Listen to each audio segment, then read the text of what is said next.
पहले सरकारी नौकरी लेने के लिए रिश्वत देनी पड़ती थी, सिफारिश करनी पड़ती थी। अब आपको मेरिट के आधार पे रिक्शा वाले के बच्चे को, मजदूर के बच्चे को, गरीब के बच्चे को भी पुलिस की नौकरी मिल रही है।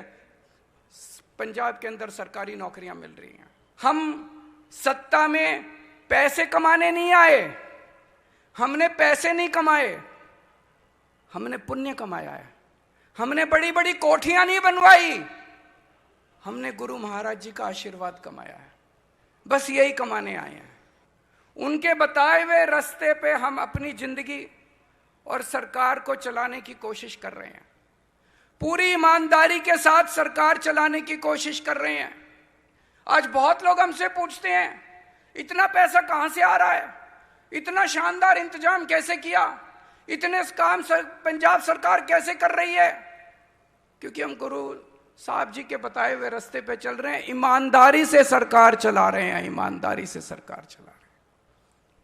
मैंने चुनाव के वक्त भी वादा किया था, मैं जब चुनाव में पंजाब में आता था आप लोगों के बीच में, मैंने एक ही बात कही थी, ईमानदारी से सरकार चलाएंगे, आपके सरकारी खजाने का एक एक पैसा आपके ऊपर खर्च होगा।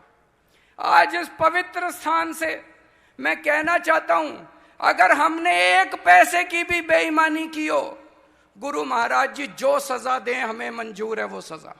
एक पैसे की बेईमानी नहीं की, सरकारी खजाने का एक एक पैसा आपके ऊपर खर्च किया है।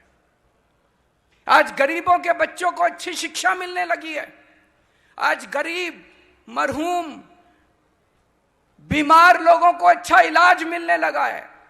आनंदपुर साहब में 20 मोहल्ला क्लिनिक अभी चल रहे हैं और रोज मेरे को पता चलता है कि हजारों की तादाद में लोग वहां जाके अपना इलाज करा रहे हैं। फ्री में दवाइयां मिल रही हैं, फ्री में उनका इलाज हो रहा है। पूरे पंजाब के कोने कोने के अंदर 1000 के करीब मोहल्ला क्लिनिक बन चुके हैं। किसानों के लिए इंतजाम किया जा रहा है। किसानों को, कई किसान मुझे बताते हैं 70 साल के बाद पहली बार किसानों के खेत में नहरी पानी पहुंचा है। पहले किसानों को रात को 3-3 बजे उठ के बिजली आती थी, 3-3 बजे सिंचाई करनी पड़ती थी, ट्यूबवेल चलाते थे।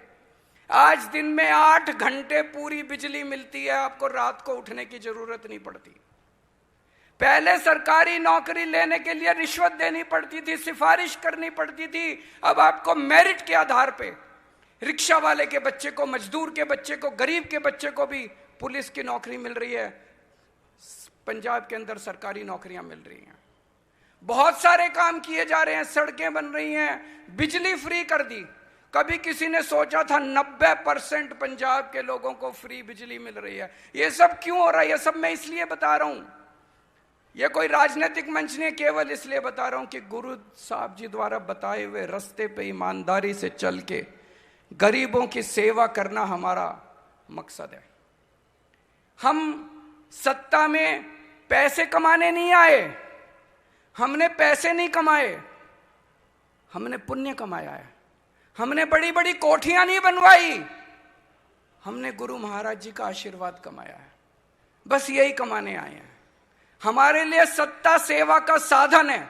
हम सत्ता में आए हैं सेवा करने के लिए, और गुरु महाराज जी के हम बहुत बहुत शुक्रगुजार हैं कि हमें निमित्त बना के हमारे जरिए ये सेवा करने का मौका मिला।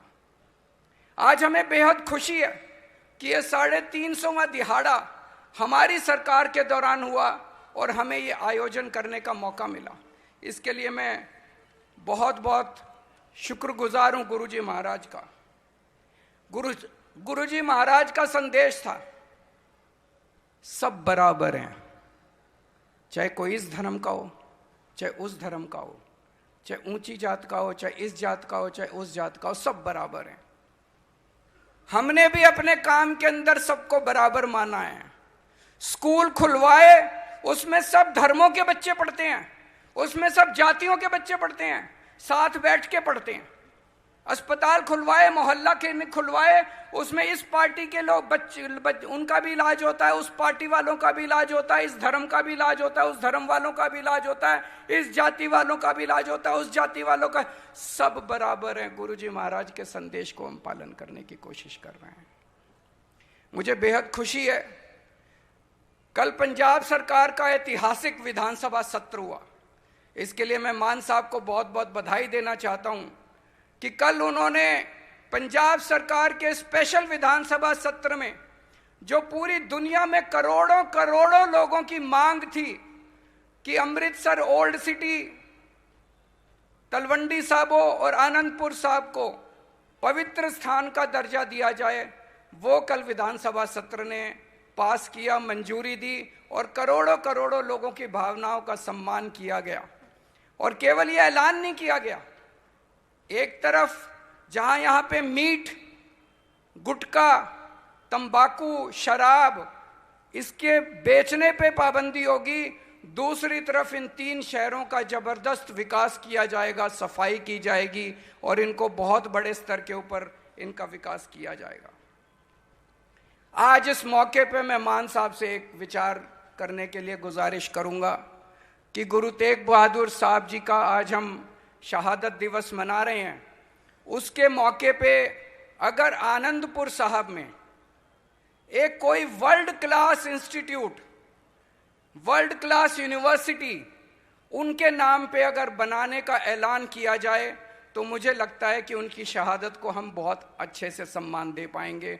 मैं मान साहब यहाँ बैठे हैं, सीएम साहब, उनसे दरखास्त करूँगा, यहाँ से हम लोग वापस एक बहुत अलौकिक अनुभव, बहुत शांति महसूस करके वापस जा रहे हैं। मैं वाहिगुरु जी के चरणों में अपना नमन करता हूँ। बहुत दूर दूर से, बहुत अनेक जगहों से धर्मगुरु आए हुए हैं सब लोग, इन सबके चरणों में मैं अपना नमन करता हूँ और सभी धर्मगुरुओं से प्रार्थना करता हूँ कि सबके लिए चढ़ती कला का आशीर्वाद दें, हमारा पूरा पंजाब तरक्की करे। और गुरुजी महाराज से प्रार्थना करता हूँ सारी साध संगत को अपने आशीर्वाद दे, सबको खुश रखे, सबको स्वस्थ रखे, सबकी मनोकामना पूरी करे। वाहिगुरु जी का खालसा, वाहिगुरु जी की फतेह।